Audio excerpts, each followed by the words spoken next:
ছাত্রছাত্রীদের অভাবে প্রায় 2 বছর ধরে বন্ধ স্কুল। বর্তমানে মদের আসর বসে স্কুলে। ছাত্রছাত্রীদের অভাবের জেরে 2 বছর আগে বন্ধ হয়ে গিয়েছে সাগর বিধানসভার অন্তর্গত খান সাহেব আবাদ এলাকার মায়াপুর জুনিয়র হাই স্কুলের বর্তমান অবস্থা দেখলে চমকে উঠবেন আপনারা। যত্রতত্র পড়ে রয়েছে মদের বোতল, চরম অবহেলায় পড়ে রয়েছে স্কুল। বেহাল দশা স্কুলের দেওয়ালের চাঙড় ভেঙে পড়েছে। আগাছা ও জঙ্গল ঘিরে নিয়েছে গোটা স্কুলকে। কার্যত দূর থেকে দেখলে ভুতুরে বাড়ি থেকে কম কিছু লাগে না স্কুলকে। কয়েক বছর আগে স্কুলে ছাত্রছাত্রীর সংখ্যা ছিল প্রায় 200 থেকে 300 জন। ক্রমশ সেই ছাত্রছাত্রীর সংখ্যা কমতে থাকে। বর্তমানে স্কুলে একটিও ছাত্রছাত্রী নেই, তাই শিক্ষক নেই। স্থানীয়দের দাবি অবিলম্বে চালু হোক এই স্কুল। বেহাল দশা হয়ে পড়ে রয়েছে স্কুলের জানালা দরজা ভেঙে গিয়েছে। স্কুলের সামনে ছাত্রছাত্রীদের জন্য ব্যবহার করা যে পানীয় জলের কল, সেই পানীয় জলের কলও বেহাল দশায় পড়ে রয়েছে। সন্ধেবেলা করে বসছে মদের আসর। অবিলম্বে চালু হোক এই স্কুলটি। প্রশাসনের হস্তক্ষেপে দ্রুত সংস্কার করা হোক স্কুল। এ বিষয়ে Gangasagar Bakkhali development authority vice chairman তথা দক্ষিণ 24 পরগনা জেলা পরিষদের সদস্য সন্দীপ কুমার পাত্র তিনি বলেন, কয়েক বছর আগে স্কুলে ছাত্রছাত্রী ছিল, বর্তমানে স্কুলে ছাত্রছাত্রীর সংখ্যা কমে গিয়েছে। অভিভাবকদের সঙ্গে বেশ কয়েকবার আমরা বসেছি। অভিভাবকরা তাদের সন্তানদের উচ্চশিক্ষায় শিক্ষিত করার জন্য খানসাবাদ হাই স্কুল ও স্থানীয় হাই স্কুলে পঠন পাঠনের জন্য পাঠায়। এর ফলে এই স্কুলে ছাত্রছাত্রীর সংখ্যা কমেছে। আমরা আবারও স্কুল পুনরায় চালু করার জন্য ব্যবস্থা নেওয়া হচ্ছে। স্থানীয় বিজেপি নেতা ডক্টর অনুপ কুমার দাস বলেন, পশ্চিমবঙ্গ এখন নৈরাজ্যে পরিণত হয়েছে। শুধুমাত্র মায়াপুর নয়, পশ্চিমবঙ্গের বেশিরভাগ স্কুলই এখন ভূতের বাসা হয়ে গিয়েছে। রাজেশ স্কুলের শিক্ষক নিয়োগ নিয়ে রাজ্য সরকার দুর্নীতি করছে, সেখানে স্কুলগুলির বেহাল দশা হওয়াটাই স্বাভাবিক। আমরা চাই অবিলম্বে রাজ্যের যে সকল স্কুল রয়েছে বেহাল অবস্থায় পড়ে, সেই সকল স্কুলগুলি অবিলম্বে সংস্কার করে পঠন পাঠনের যোগ্য করে তুলুক রাজ্য সরকার। এবার দেখার বিষয় এই যে কত তাড়াতাড়ি এই মায়াপুর জুনিয়র হাই স্কুল সংস্কারের কাজ শুরু করে রাজ্য সরকার। অ্যাকচুয়ালি এর কারণটা হচ্ছে ওখান থেকে 1 কিলোমিটারের মধ্যে খানসাবাদ স্কুল আছে, হাই স্কুল আছে, এবং তার থেকে 1 থেকে 1.5 কিলোমিটারের মধ্যে কুমরম্বু হাই স্কুল আছে। এখন অভিভাবকরা জুনিয়র হাইতে আর পড়াতে চায়নি। সচরাচর ভালো নাম করা স্কুলে পড়ানোর প্রবণতার কারণে ওই স্কুলের ছাত্র সংখ্যা কমতে কমতে একদিন নীল হয়ে যায়। আর তারপরে যে কজন শিক্ষক ছিল আর নতুন করে শিক্ষক নিয়োগ হয়নি, তাই শিক্ষকবিহীন ছাত্রবিহীন অবস্থায় স্কুলটি অবস্থিত হয়ে আছে। এবং অদূর ভবিষ্যতে এলাকারও বাসীর সঙ্গে কথা বলা হয়েছে, অভিভাবকদের সঙ্গে কথা বলা হয়েছে, কোনো সদুত্তর বা কিছু আশানুরূপ কিছু ঘটনা হয়ে ওঠেনি, তাই স্কুলটা এই পরিণতি হয়ে আছে। এখন কি খোলার কোনো চিন্তা ভাবনা না এরকমই? না, আমরা বিগত দিনেও মেম্বারকে নিয়ে, ওখানকার লোককে নিয়ে স্কুলটা যাতে ছাত্র ভর্তি হয় তার জন্য সচেষ্ট হয়েছিলাম। এবং যে শিক্ষকও ছিলেন, শিক্ষকরা ছিলেন, ওনারাও বাড়ি বাড়ি গেছিলেন। কিন্তু অভিভাবকরা, যেহেতু খানসাবাদ হাই স্কুল একটা রেপুটেড স্কুল এবং কুমরম্বু হাই স্কুল কাছাকাছি অবস্থিত, তাই ওখানেই সব অভিভাবক তাদের ছাত্রদের ভর্তি করায়। তাই আমরা আর আশানুরূপ কিছু ফলাফল করে উঠতে পারিনি, স্কুলটা বন্ধ অবস্থায় আছে। আপনার নাম? আমি সন্দীপ কুমার পাত্র, সদস্য দক্ষিণ 24 পরগনা জেলা পরিষদ, vice chairman Gangasagar Bakkhali development authority. বছর 5 আগে ভালো চলেছিল। সেতে আপাতত 1-150 ছেলে ছিল, মাস্টার ছিল 4-5 জন।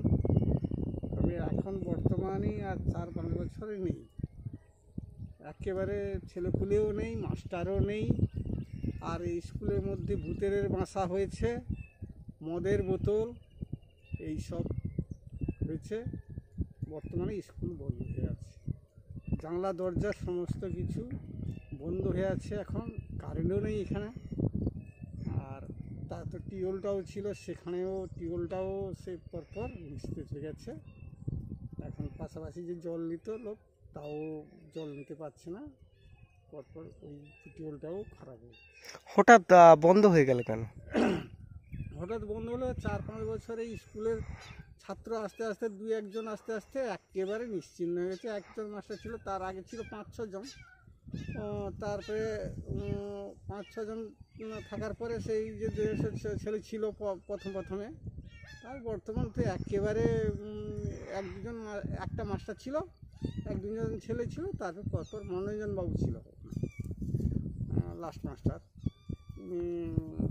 এই হচ্ছে তো বন্ধ হয়ে গেছে। এখন তাহলে এখানে কেউ আসে না? না, একজন মাস্টার মনোরঞ্জন বাবু আসে, কি একজন কি কাজ করতে সই করতে আসে, কি কাগজপত্র বের করে কি করে, তারপর আবার দরজা লেগে দিয়ে চলে। স্কুলে যারা পড়তো তারা এখন কোথায় পড়াশোনা করে? তারা মায়াপুর খানসাবাদ হাই স্কুলে এখন। আর এখানে একটা মায়াপুর গান্ধারী স্কুল আছে, ওরাও কিছু কিছু ছেলেকে নিয়ে ওই 5-6 পর্যন্ত ওরাও পড়া। কিন্তু এই স্কুলটা চালু থাকলে তো সুবিধা হতো। কিন্তু সুবিধা তো হতো, কিন্তু গ্রামবাসীর সাথে সহযোগিতা করেনি। যে মাস্টাররা আসে গ্রামবাসীর সাথে সহযোগিতাও করেনি, আর তারা তাদের নিজের মতো করে। এখানকার কমিটিও নেই, স্কুল কমিটি যে একটা গ্রামের কিছু লোককে রাখলে স্কুল কমিটি থাকবে সেটাও নেই বর্তমানে সেইখান থেকে। আর তারাও তত্ত্বাবধান লয় না, যে মাস্টারই করবে, আর তারা ছাত্র থেকে আসবে তারাই ব্যবস্থা করবে।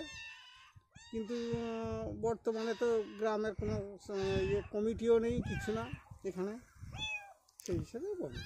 স্কুলটা যদি চালু হয় তাহলে কি উপকার হবে? হ্যাঁ, উপকার তো হবে। পাড়াচ্ছে ছেলেপুলে এখানে পড়বে, আজকে বাইরে চলে যাচ্ছে, খানসাবাদ হাই স্কুলে চলে যাচ্ছে অনেক দূরে, 1.5 কিলোমিটার রাস্তায় চলে যাচ্ছে। কিন্তু এখন বর্তমানে এখানে তো ছাত্রও আসছে না। কি নাম আপনার? আমার নাম নিতাই পড়া। মিনিমাম 4 বছর হয়ে গেছে, কিন্তু বন্ধ হয়ে গেছে। প্রথমে কিন্তু রমরমা ছিল স্কুলটা, স্কুলে ছাত্রছাত্রীও ছিল। কিছু এর জন্য অসুবিধার জন্য স্কুলটা বন্ধ হয়ে গেছে, মানে মাস্টারও ছিল না, এবং এখানে কিছু মানুষের জন্যও বন্ধ হয়ে গেছে। আমরা চাইছি যেন এই স্কুলটা আবার খুব ভালোভাবে চলে, কেননা এখানটায় পুরো ভুতুড়ে বাড়ির মতন হয়ে গেছে। এখানটায় মানুষও যেতেও পারছে না। ভালোভাবে যেন স্কুলটা হয়, যাতে আমরাও প্রতিবেশী আমরাও বলছি, এবং স্কুলটা যেন যাতে ভালো হয় তার জন্য প্রশাসনিক বা যারা স্কুলের দায়িত্বে আছে তারা যেন স্কুলটা চালু করে, তার জন্য আমরাও বলছি। এখন স্কুলের কি অবস্থা?